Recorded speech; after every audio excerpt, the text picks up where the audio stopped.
It's not enough that players and owners are leaking and that there's a new tweet every 5 minutes. Sources say no proposals coming. My source says a counter proposal will be coming any day now. Poor Matthew Coca, we're trying to get a weekend in, take a couple days. Coca's texting me up and down, left and right. Get ready for the bonus pod. There's going to be some sort of implementation by the owners. Something's going to happen. Everyone, this is the moment. It's it. I said, keep calm, Matthew. Keep calm. Nothing's going to happen before Monday. Owners don't like working on weekends. I'm only half kidding. There's no way they were going to do anything on a weekend. Then we found out, okay, there's a conference call coming today between Rob Manfred and the owners. Why is this conference call happening? Because over the weekend, there was a proposal on Friday that we talked about. I think it was on the show. I can't even remember. As you know, I can't remember anything.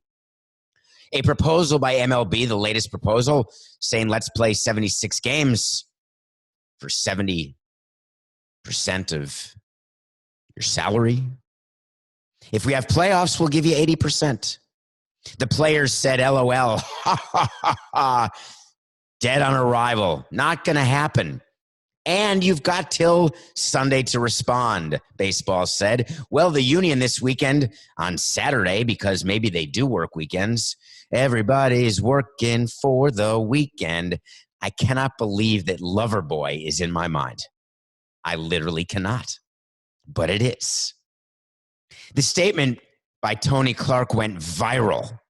It started with players want to play. It's who we are and what we do. And it ended with, it's time to get back to work. Tell us when and where. And it was fodder for Twitterverse and social media and fans. Everybody said, way to go, Tony. Tell us when and where. That'll be the anthem of Major League Baseball amidst the coronavirus pandemic. I got a little tiny secret for all the people listening. And by the way, as always, I appreciate your loyalty. Nothing personal. We keep going. Thank you. If you're watching this on YouTube, thank you for subscribing. Find your way to the page. We're now within 7 to 14 days of a new URL.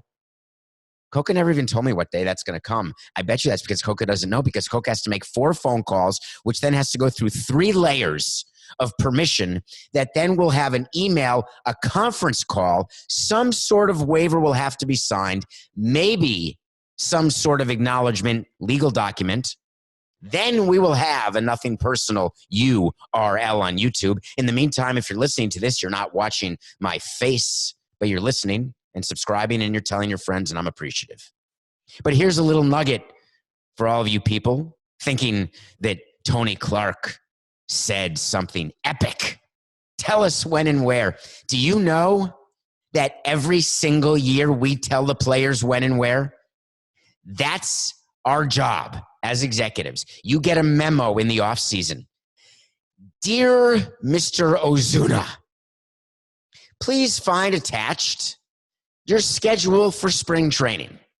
You shall report no later than February 14th.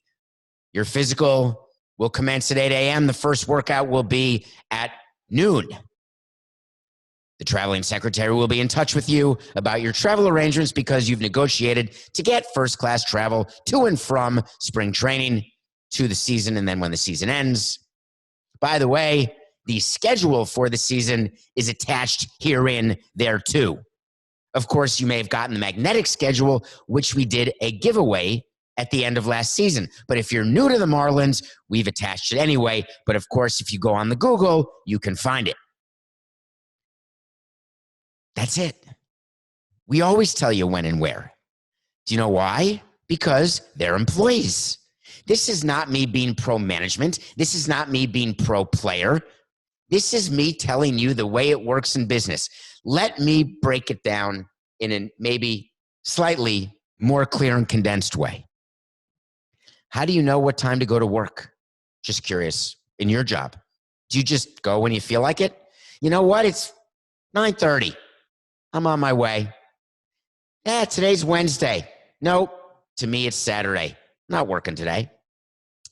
You know, I see the schedule you gave for me for the next 7 days, working in the restaurant where I work, but I don't like that schedule. I'd like a different schedule. No, we all have schedules. Every day, my schedule is to do nothing personal with you or CBS Sports HQ or a radio hit or a TV hit. You get the schedule. You're going to be live at 11:45 a.m. No, thank you very much. I prefer 12:20 to 12:23. In that range, just stay with me live, and I'll let you know when I'm ready. I'll click on the microphone. Tell us when and where. Okay, we will tell you when and where. But MLB said, all right, I guess we got to do a statement. And they were despondent because they had to work on the weekend.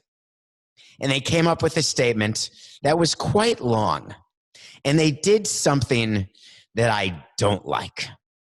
For all of you who say I don't call out baseball, well, I do, and I am. The paragraph in MLB's statement that says the MLBPA, that's the Major League Baseball Players Association, the MLBPA's position that players are entitled to virtually all the revenue from a 2020 season played without fans is not fair to the thousands of other baseball employees that clubs and our office are supporting financially during this very difficult 2020 season. Stop it. Stop it. Stop pulling at the heartstrings by saying that you're paying minor leaguers $400 or you've got a $1 million pool where you're paying seasonal employees or ushers or ticket takers. You are being a business owner. You are doing the right thing during this time.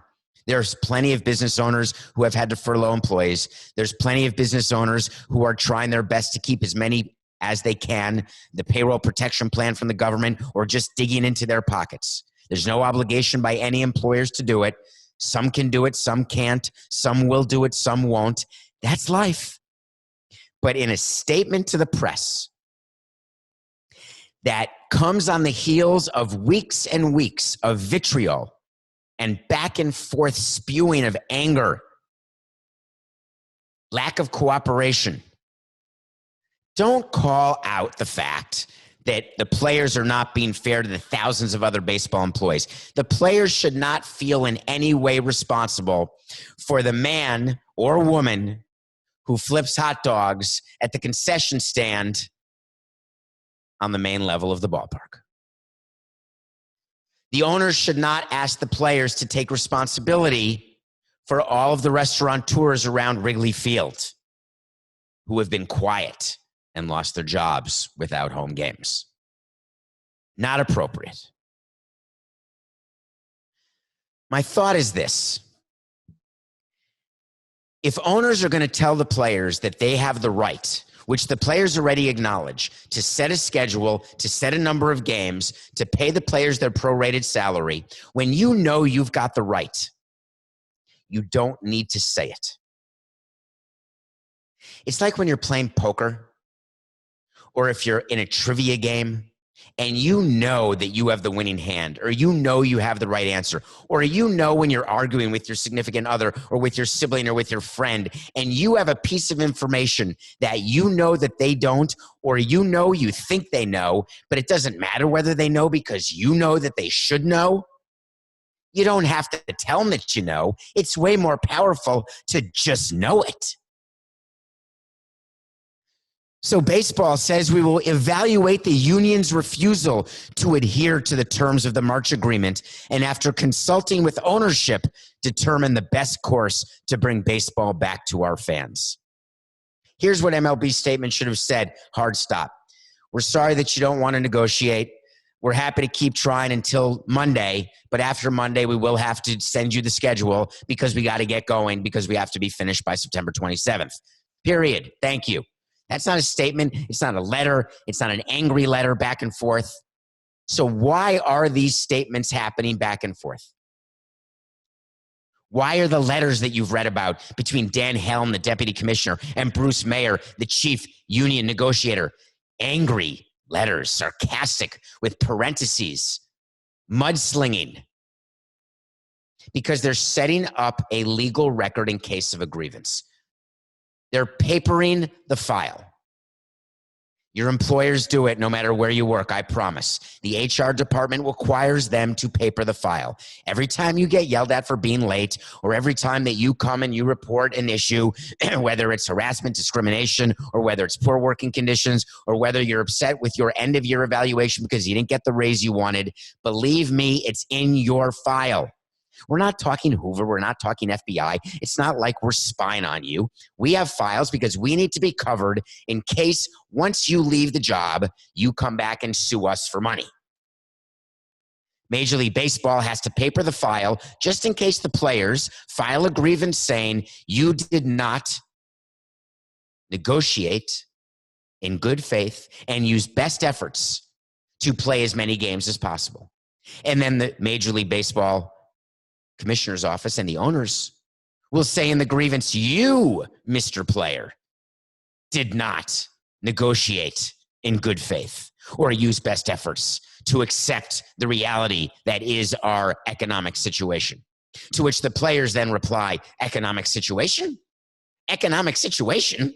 We didn't see any documents. We asked you for documents. You said, nah, we don't want to show them. And when you did show them, they were redacted. Of course they were redacted. You don't get to see that. You never get to see it. So all these statements, all these letters, just know it's not for us as fans. It really is for the legal record in case there's a grievance. So today, the Major League Baseball Commissioner, Robert Manfred Jr., Dan Halen, the Deputy Commissioner, all members of the Labor Department, Morgan Sword, Patrick Houlihan, the whole group, all hardworking individuals, will sit with 30 owners on a Zoom. I wonder if they do Zoom. I can't imagine all the owners know how to do Zoom, but you'd be surprised people who know how to do Zoom. Joe Torre, on a side note, he can do a Zoom. They get on the phone. The commissioner says, all right, thoughts?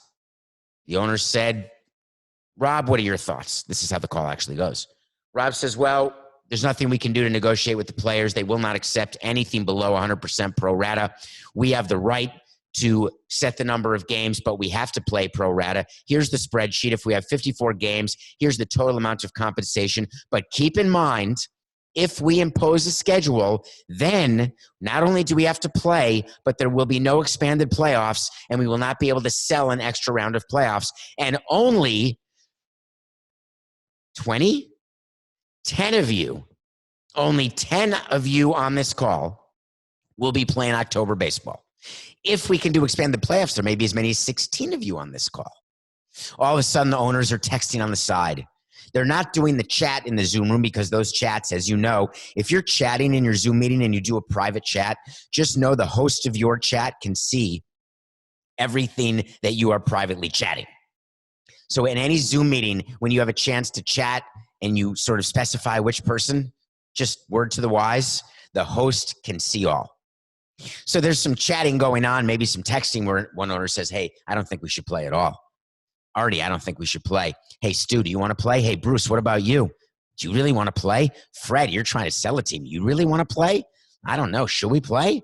Ken, what about you? Now we got the Diamondbacks. We got the Angels. We got the Marlins. We got the Rays. Maybe the Indians, the Royals. The Mets?